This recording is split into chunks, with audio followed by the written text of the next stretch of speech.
It's an election year. I mean, we're going to see interviews and ads, people from both sides of the political aisle out shooting at things, hunting.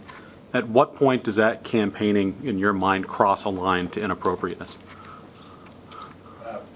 I thought about that coming in. I thought, if you want to show someone out hunting, for instance, and they're hunting or skeet shooting, that's fine. That's the purpose of guns in my mind. That would be a legitimate purpose, and not one that leads to this kind of situation. Isn't that what they're doing at a sportsman's club? Aren't they skeet shooting? Aren't they doing the kind of things? I think that skeet wouldn't stand a chance against an M60 machine gun.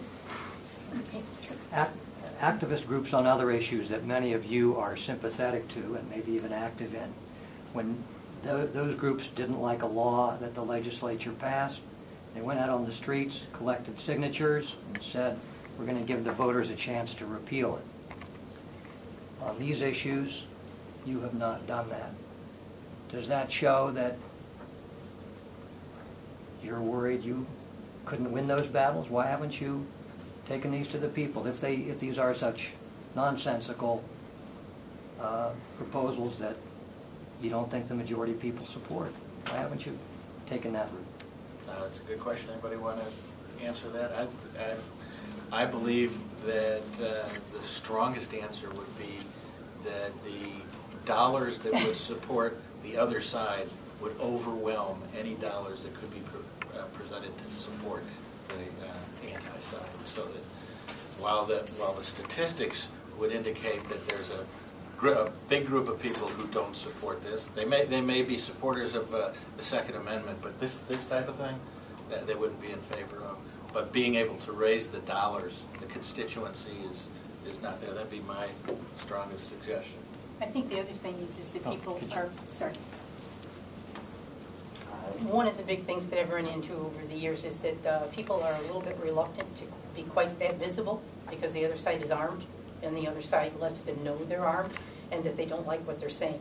And we might pass that off as not being important, but it is, because most people will show up once and they won't show up the second time because they've been bullied or harassed or they've gotten emails and they're frightened.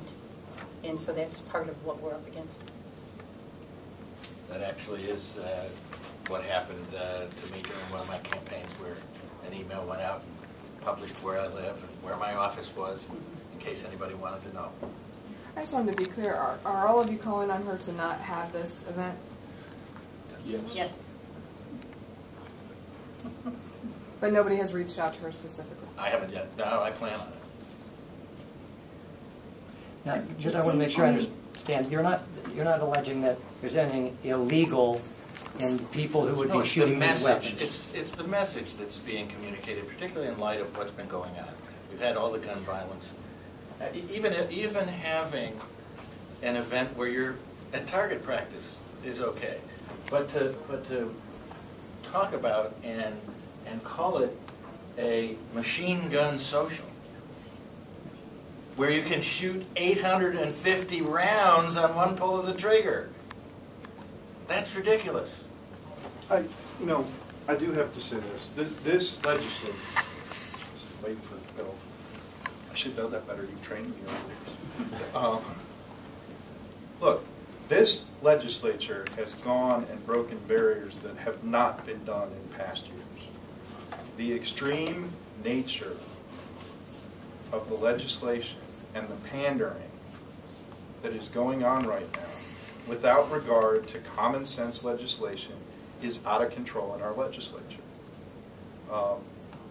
Even the report that we released earlier this year with ALEC, where people are taking word for word legislation written by a national organization trying to push far-right conservative legislation, is out of control. And this is another barrier that has gone down. This is another barrier that is basically saying to the public, you don't have a voice. Single issues have a voice, only single issues. And your concerns about gun rights and your concerns about your family and safety of your family don't matter anymore. Only the special interests matter. This should not be happening in the legislature. it goes too far. It's the first step in going way too far in legislation, and it's the first step in going way too far in terms of how politics is interacting with single issue extreme legislation.